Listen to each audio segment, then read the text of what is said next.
Very welcome to Neurologist, MD, Professor as well, at Phoenix Children's Hospital in Arizona, Richard Frye. Thank you so much. You are going to talk about autoimmune encephalitis. Well, it says everything in autism. Thank you so much. Please. Really, thank you so much for the wonderful introduction and for the invitation to speak here. I really appreciate the time to speak at this wonderful conference.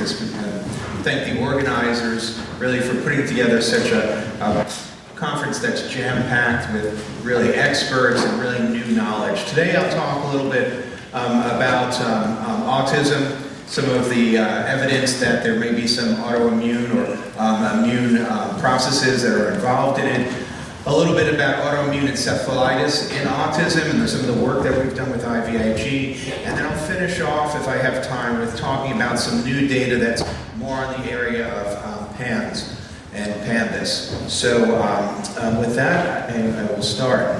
So my disclaimer, I will be talking about some treatments.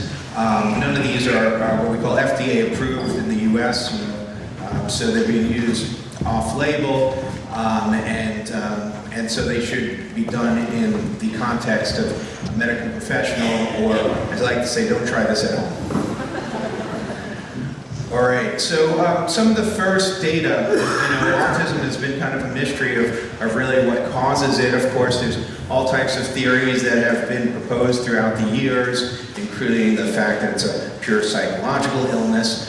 But more and more data was actually developing that there may be some involvement of the immune system. Some of the first reports really is when we realized that when we look back at the family history of children with autism, that many of them seem to have autoimmune disorders that were not specifically related to autism, but seem to be overrepresented, including particularly thyroid disease, rheumatoid arthritis, psoriasis, and ulcerative colitis. But of course, that was a lot of kind of weak data. And really, it wasn't until 2005 that people started to really take notice that there might be some abnormalities in the immune system in autism. And really, this paper out of the Kennedy Krieger Institute of Johns Hopkins, of course, everybody looked because it was Johns Hopkins, really led by Andy Zimmerman, a child neurologist there that had been working on this for years, showed that there may be something going on with the immune system in autism. And so this was a really interesting paper. And what they did is that they took individuals with autism that had died and had autopsies and looked at their brain and compared them to other people that had died for the same similar reasons and looked at their brains. And what they found was it was striking in the cerebellum. You don't have to be a neuropathologist to see the difference in the cerebellums and this normal cerebellum here, where you can see the cell bodies of the neurons lined up very neatly and the different layers very neat here, and the cerebellum of an individual with autism. And you can see that, well, there seems to be a lot of missing pieces here. A lot of the nuclei for the neurons appear to be missing. The demarcation between the layers was not as smooth. And then when they stain this for markers of immune activation, you can see here the stain, which shows up brown, it highlights that there was actually neuroinflammation throughout the cerebellum here. When they looked at it at closer view, they actually found that there were microglial cells, so immune cells in the brain, the immune cells in the brain that were kind of right next to the astrocytes, the supportive cells, that were actually causing them to be inflamed.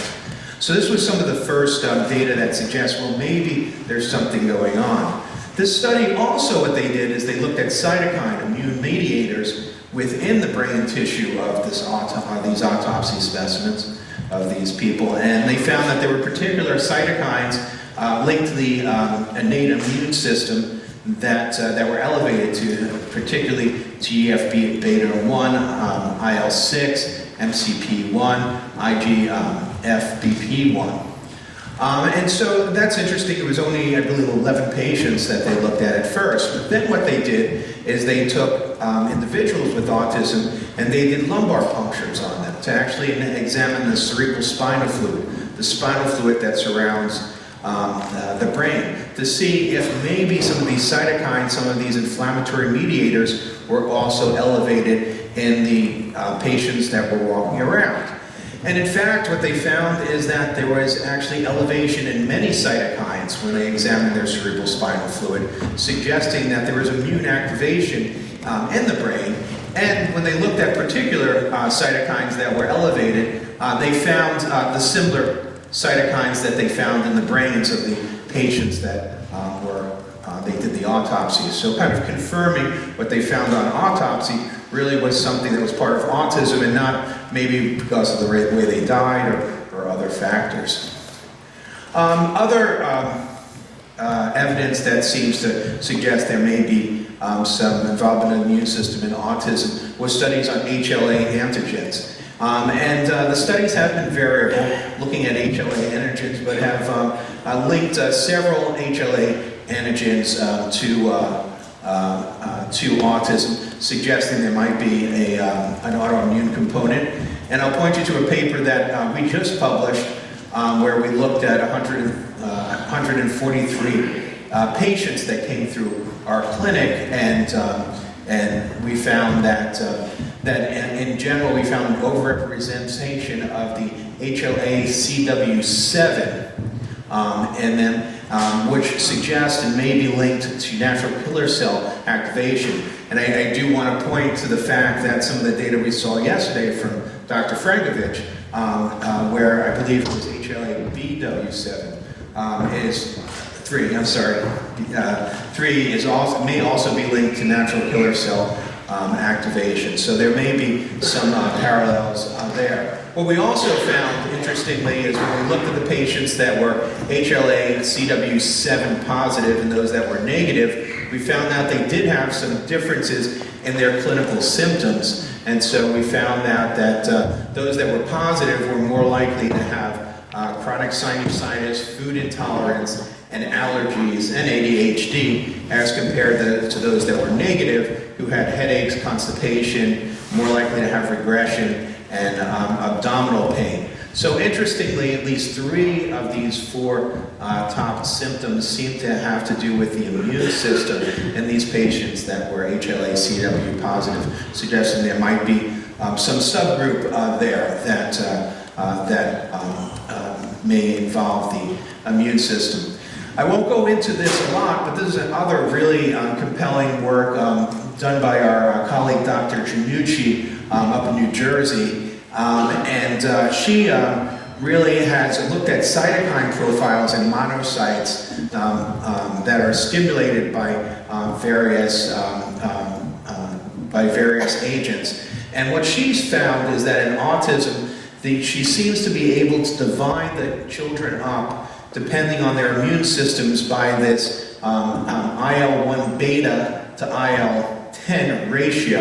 And I think yesterday we heard a little bit about IL-1 beta too, and its involvement in PANS and PANDAS. So there may be another connection there. In this paper, so in other papers, she's actually shown that this ratio, depending if it's high, normal, or low in patients, they may have different symptoms, particularly food intolerances. And what we showed in this paper is that when we looked at mitochondrial respiratory activity, that we're actually able to link these ratios to changes in mitochondrial function, suggesting that there may be an integration of other parts of the body, that is the whole body system, that are linked with the immune system that need to be looked at and may go together with some of these inflammatory responses.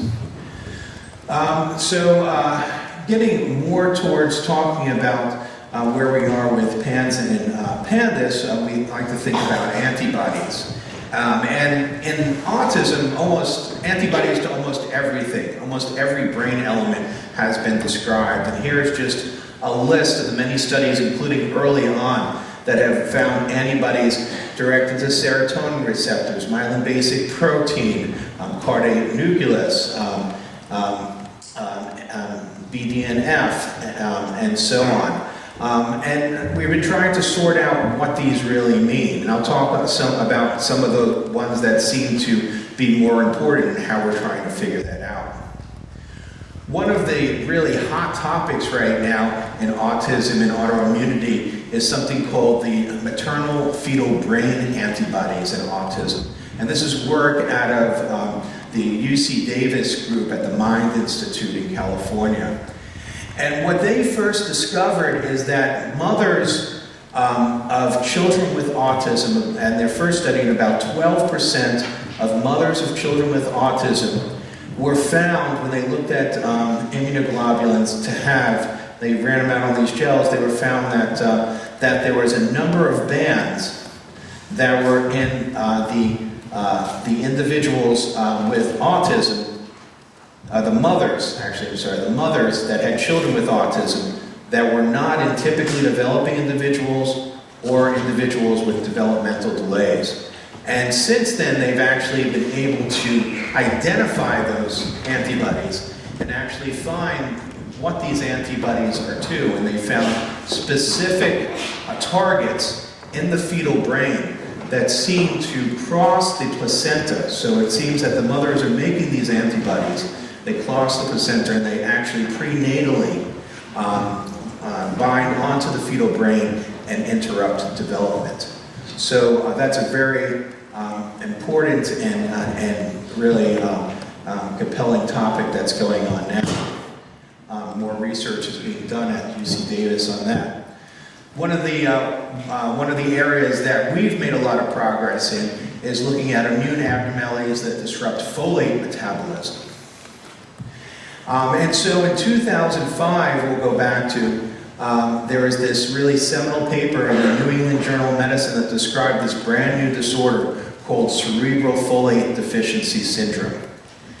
And in this syndrome, what they found is that there were kids before about a year of age that had neurodevelopmental regression, decelerating head growth, hypotonia, movement disorders, so chorioathetosis. Some of them developed epilepsy and seizures, and if they went undiagnosed, they could have visual disturbances and hearing loss. And what really made this disorder very important to identify is that, that they found the reason why these children were having these developmental problems. And that was because folate was not being transported into the nervous system. Initially, Dr. Rainmakers in Belgium had identified the fact that these children had low levels of folate in their cerebral spinal fluid, but not in their blood. But he didn't know why. And of course, the first thing he thought was, it must be a genetic disorder. And so he sequenced all the genes for the folate transporters that transport folate into the brain. You know, the brain, as we heard yesterday, is a very privileged space, so everything needs to be transported into the brain. And folate's one of those things. But he found there were no genetic mutations. And then Dr. Quatros from SUNY Downstate in New York came along, and he identified that there's these antibodies that bind onto the machinery, which is called the folate receptor alpha, that transport folate from the blood across the choroid plexus into the CSF. And he identified two antibodies, one called the blocking antibody, where folate could not actually bind onto the receptor, and a binding antibody, which would bind onto the receptor and kind of wrap around it, so it didn't really work very well. Luckily, our body has a backup system, and it's called the reduced folate carrier, which is right here. But you can see it's much smaller than this folate receptor alpha, and the reason for that is it really doesn't like folate as much, and you have to use special types of folate to get it through. So you have to give high doses of a special type of folate called folinic acid or leucovorin calcium to get through this carrier to get into the nervous system if you have these antibodies. So one of the things that we saw early on is that they were describing this disorder, and as an aside they would say, well, a lot of these kids had autism. but they really didn't make a big deal of it. So in about 2010, my colleague Dr. Rossignol and myself said, well, how many kids are running around our clinic that have these antibodies, that have this potentially treatable disorder that we may be able to do something about? And this is our first paper that we published in molecular psychiatry. And what we found is that, at least in our clinic population, that 60% of them had the blocking antibody and 50% of them had the binding antibody. And this was of 93 patients. And so 75% of them had one of two antibodies.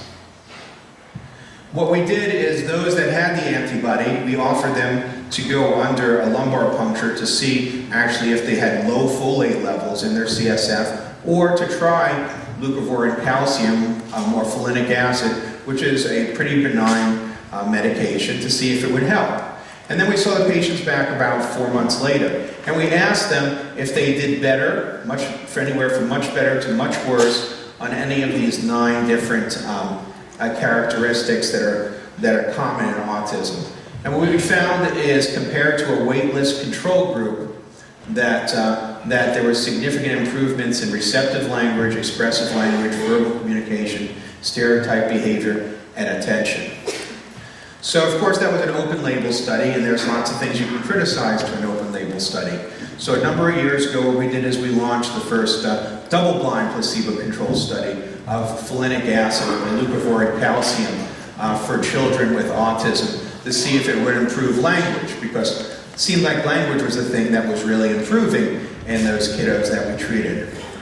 We randomized 48 patients, 25 received the placebo, 23 received leucovorin calcium, and when we looked at verbal communication or language, we found that those that received folinic acid or leucovorin calcium had a significant improvement over a 12-week period.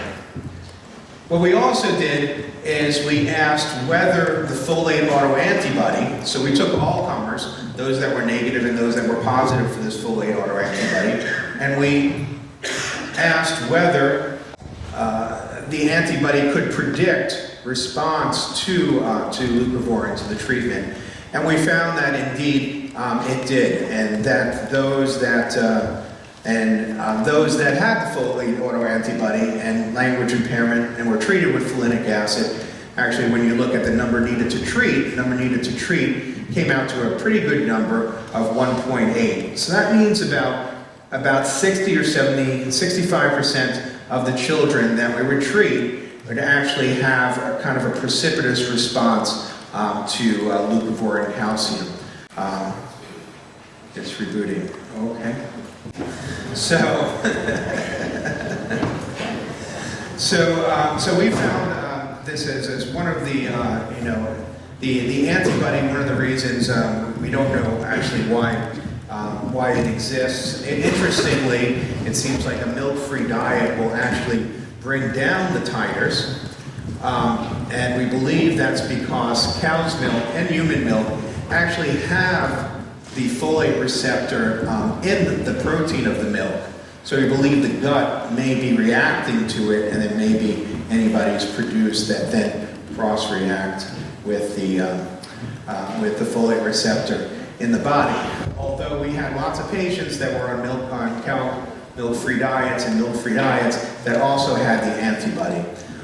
But one of the things that's very impressive about the disorder is it's easily treatable with safe treatment, leucovorin calcium, which is a folate, and many times immunomodulate treatments are not particularly needed. So the next part of the talk, as we get there, is a study that we did where we looked at autoimmune encephalopathy in children with autism. And so the way that I usually see patients is we look for many treatable targets of kiddos with autism. And we get to a point where some of them aren't responding.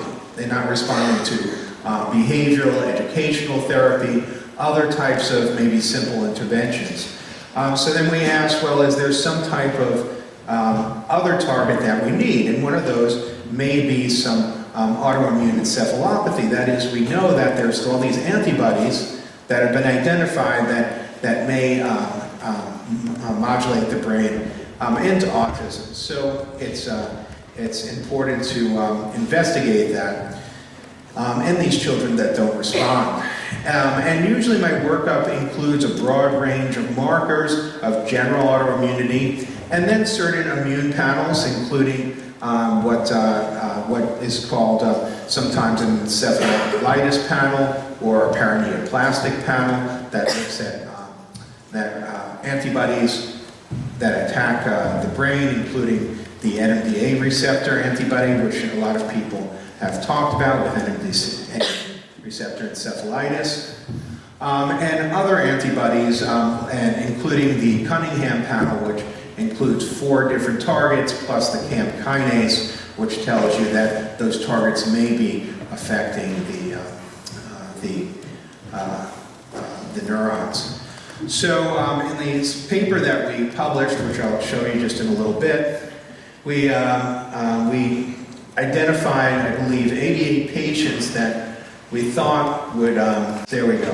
So 82 patients we identified that we thought would undergo an evaluation for autoimmune encephalitis, and for 49 of them, we thought the evaluation was positive. And this was for a variety of reasons, which you can see here in this table. 32 of them had a positive Cunningham panel, but other of them had other reasons, including refractory epilepsy or elevated CAMP kinase with other immune abnormalities or with severe behavior.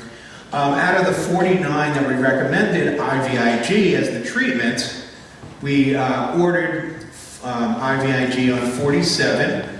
In the US, it's very tough to get IVIG approved, and it can take anywhere from 3 months to 9 months to never to get it for patients. So 77% of them were able to actually get IVIG treatment, whereas many of them were still in the phases of, at the time of either insurance denied it or there were appeals. And 31 of them received IVIG under our care, and those are the patients that I'll talk about.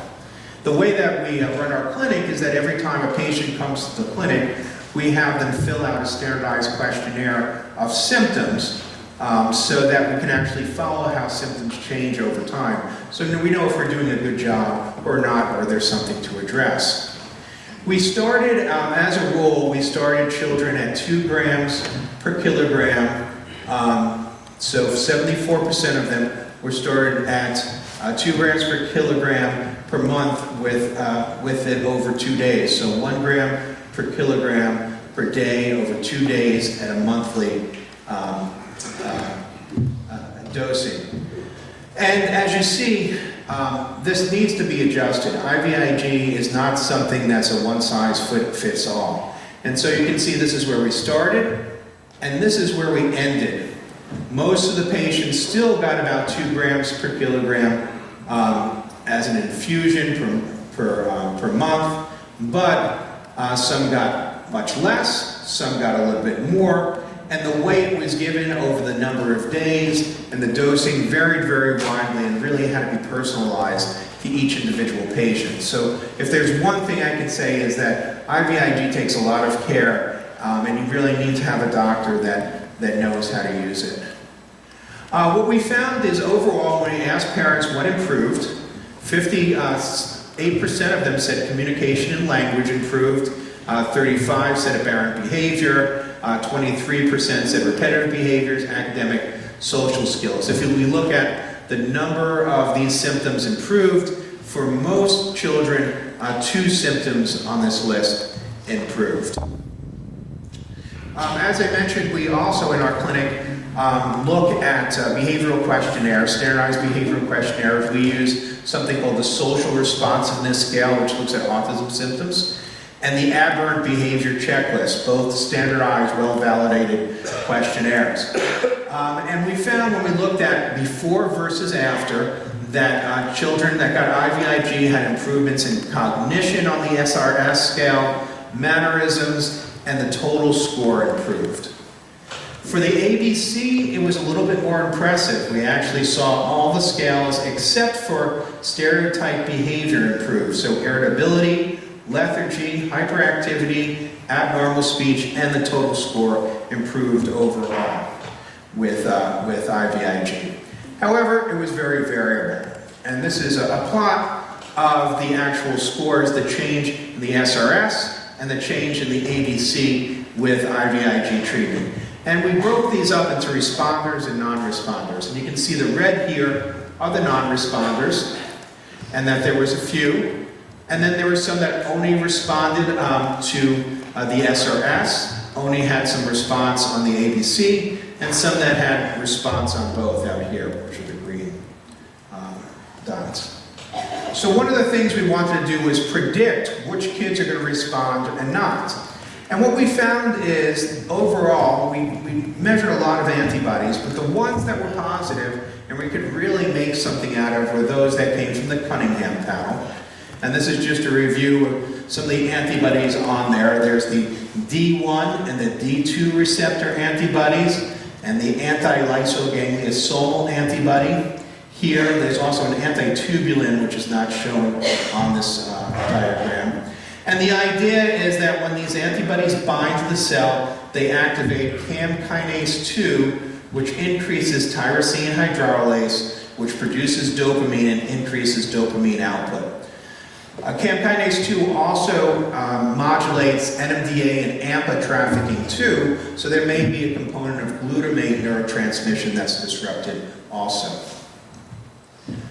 So when we divided the kiddos up into responders and non-responders, we looked at what antibodies seemed to predict or were elevated in those kids that were responders, as a way of asking, well, is there some antibody that can really tell us whether there is a kid that's a responder or not?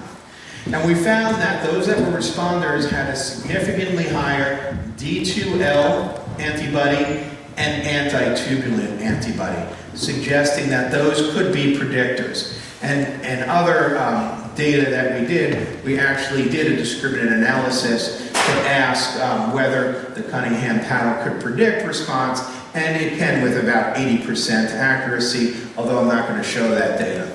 One of the limitations is, as I said in the beginning, we use the CAM kinase elevation actually to define the group. So almost all the kids had an elevated CAM kinase. So to look at any change in CAM kinases may be a little bit unfair.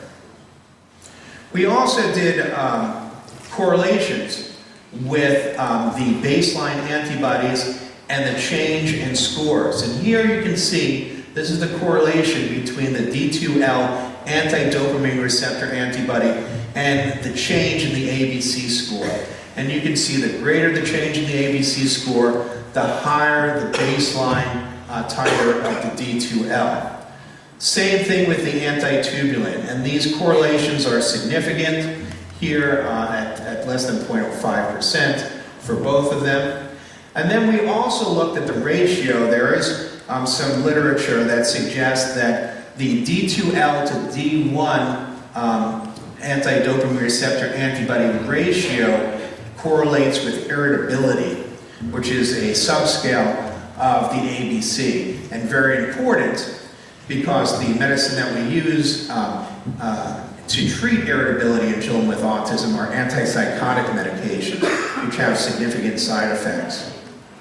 So here we actually found that this ratio actually had the best correlation at 0.64 between the change in the ABC irritability subscale score and the baseline ratio, suggesting that can be predictive of whether IVIG will improve irritability in children with autism. A lot of people ask, well, did these kids respond right away to IVIG? Did it take a while?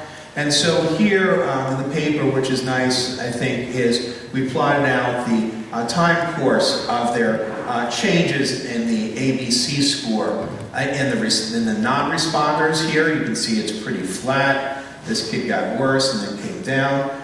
Whereas the responders, you can see they varied. Some had very rapid response with a very quick drop in their ABC scores, and others had a much prolonged course. There's a couple nice cases that we put in this paper, which I'll just talk about briefly. This was a very interesting kid who was found to have mitochondrial dysfunction. He presented here in the beginning. His ABC score was very high. We treated the mitochondrial dysfunction, and he got better for several years. And then something happened, and his behavior went through the roof.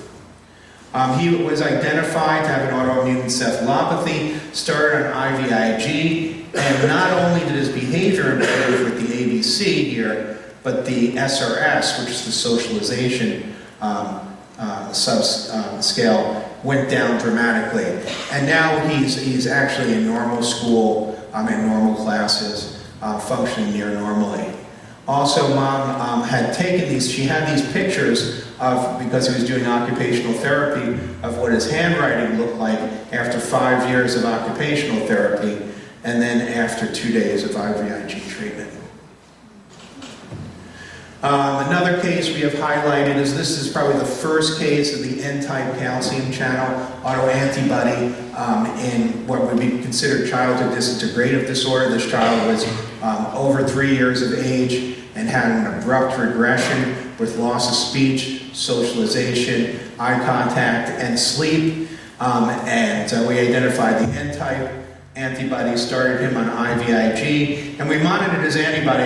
We think this is interesting because we can see that it took quite some time to come down, this number of days, almost 2 years.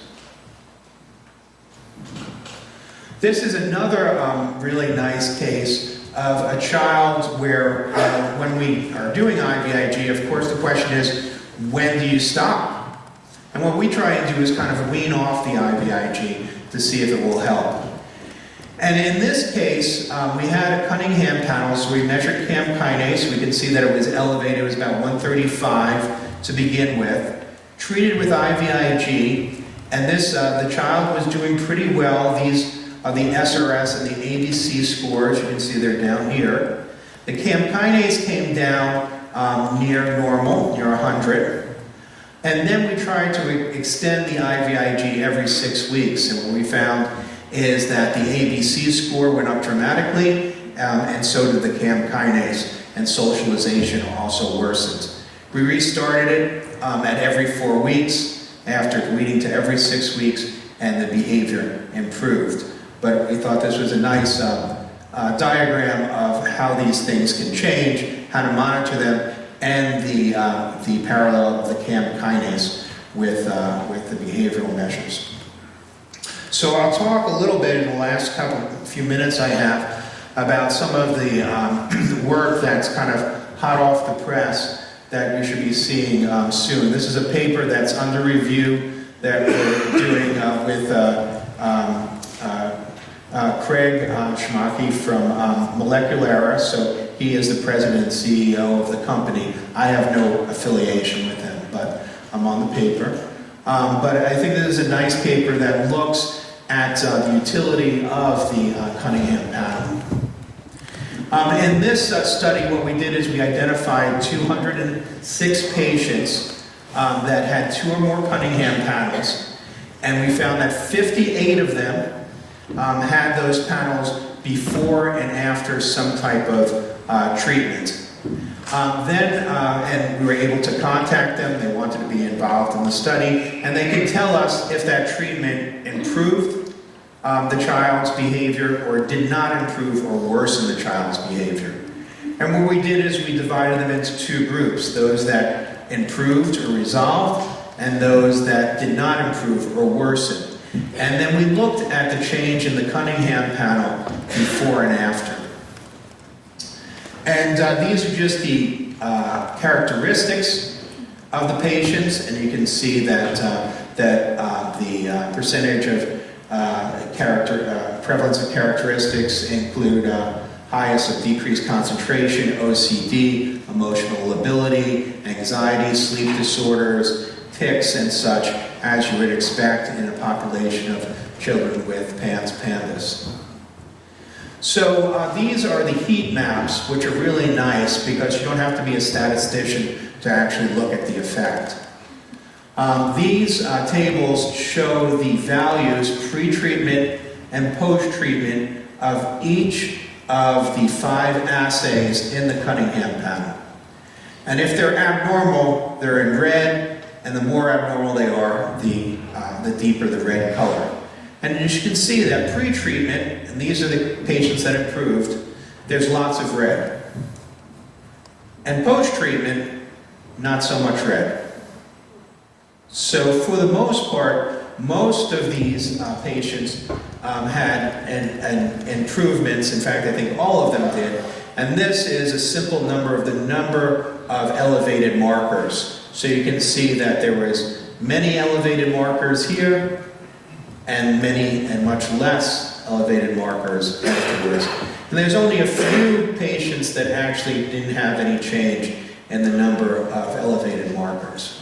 So it's a really nice diagram to show you that, yes, the Cunningham panel does seem to improve. And these are the patients that didn't do well, didn't make any improvement, or got worse. And so visually this is very nice. You can see the red here, and the same amount or more red over here, and the number of elevated markers, and the increase in the number of elevated markers post-treatment in the individuals that did not improve or got worse. Then we actually used a logistic regression to make a probability function to see if we could predict those that got better or not, and we found that we could with about a 90% accuracy.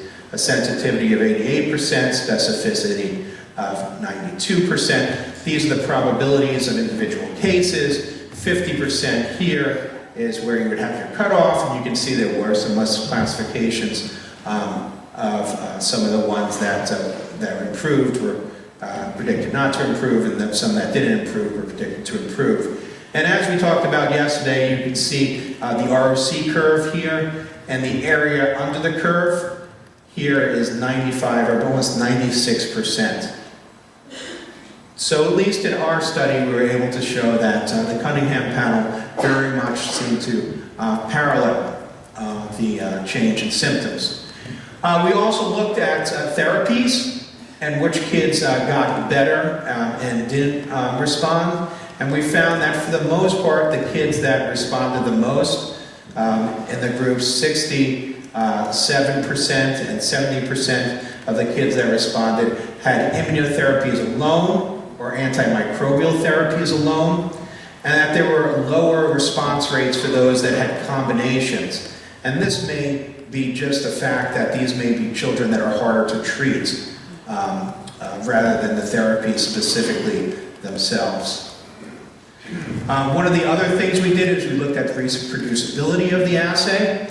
And we concentrated on the D1R receptor and antibody, and in this, the sample that they had in the lab was tested twice at 2 different intervals, and they found out that at the most, that sometimes there was a 1-step dilution away when they repeated the test, but never more than 1 step away on the titer when they repeated the titer in the lab.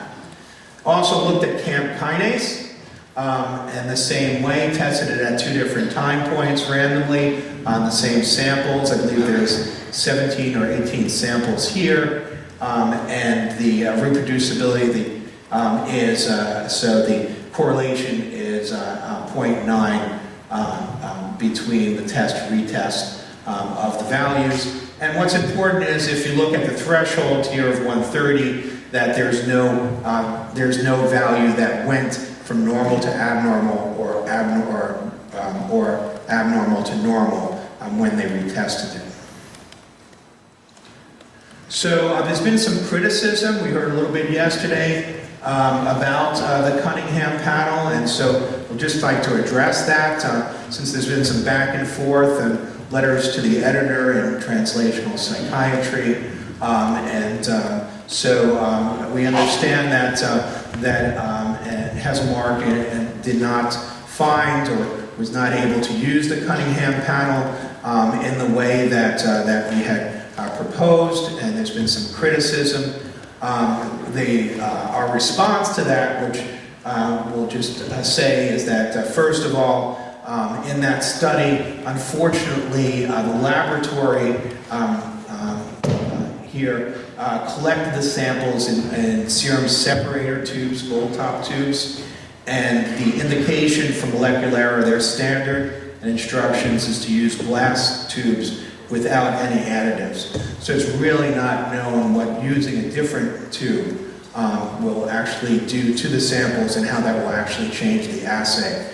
So it's very difficult to know how that affected the assay and the results.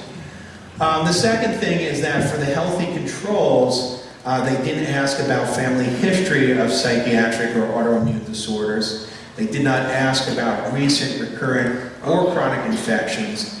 And although they asked about the diagnosis of psychiatric or autoimmune disorders, it's not clear that they asked of symptoms of psychiatric or autoimmune disorders, and to what extent they asked that. And what we find is that many times when you ask patients about symptoms of autoimmune and psychiatric disorders and such, you have to ask it several times, because many times, they don't think about it, and you have to ask it in detail.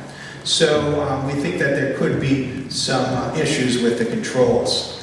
And the reason why is when we use the well-characterized controls we have that have been collected from NIH and Yale, and we compare their published values on CAM kinase, we can see that the CAM kinase of their PANDAS patients are clearly elevated as compared to the very carefully collected controls that are used in the Cunningham panel. Further data that support the Cunningham panel, I'll just talk about very quickly, which is very exciting. Another paper by Dr. Cunningham. I'm not involved in this paper, but was given permission to talk about it. They looked at the 35 participants that were in the Yale NIMH cooperative clinical trial for IVIG as a validation of the Cunningham panel. And what they found is when they looked at the serum samples at baseline, that 32 of the 35 patients were positive for one of the tests in the Cunningham panel, giving it a 91% sensitivity. And then they also looked at cerebral spinal fluid from these patients, and they found that, again, 32 out of 35 of the cases were positive for one of the assays in the Cunningham panel, giving it a 91% sensitivity, and that the sera and the CSF seemed to match in 95% of the cases. When they looked at the individual titers, they found that patients with PANDAS compared to Sydenham's chorea, Tourette syndrome, OCD, ADHD, is that there was elevations in the anti-D1 titer compared to controls. There was elevations in the anti-lysoganglioside GM1 titer, and elevations in the anti-tubulin titer. Most importantly is the CAM kinase, and what you can see is that it's very clear that the CAM kinases were elevated significantly compared to controls and the other non-PANDAS control groups, including ADHD, OCD, and Tourette syndrome. And the nice assay that Dr. Cunningham does is, this is my last slide, is where she actually takes the serum from the PANDAS patients and looks at the activation of CAM kinase.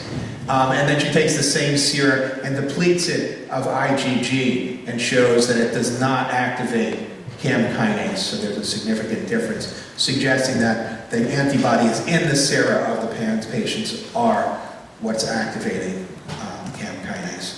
So with that, I will thank you for your attention.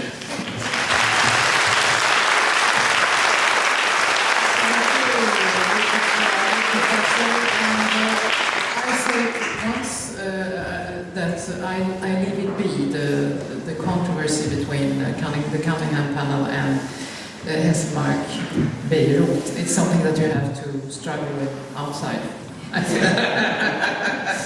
Anyway, we have a very short time before I have to invite the next lecturer. I just want to ask you, have I understood it right that actually you think that the immune mechanism that causes brain dysfunction in autism is the same? I think in PANDAS. So I think that it can be in some cases that there's very similar overlaps. Yes, okay. And there's some of the similar mechanisms. They may be coming from a different angle in the immune system. But one thing that I worry about, I would say, is that children with autism seem to have a predisposition to have dysfunction of the immune system. So I think that they're perfect patients that are set up to actually have a trigger cause a PANS or PANDAS flare. Okay. We don't have time to address the question about IVIG and the best dose and frequency, but I got a question while sitting beside the chair of the Norway Sane organization, and it's about doctors treating autism. That's not very common in Norway, and I don't think in Sweden either, because parents with children with autism are told to, you have to live with it. And, I think that that word is getting around, hopefully, that there are treatment targets. Not every child with autism, but there's many forms, I think, and a lot of us talk about the autisms, that there's probably many different causes for autism, and that there may be certain forms that may respond to treatment. So, we're very hopeful in that sense. And what about in the US? Are doctors interested in that? Some. I think that we're starting to learn. We're very lucky that our work on folate metabolism is something that's starting to catch on, because it's a very safe treatment, and it's very easy to do, and something that people can understand. So we think that that's kind of a foot in to look at other potential treatment targets also. Okay. Maybe we'll be talking about this later, because you will be in the panel discussion later this afternoon. Thank you very much. Thank you.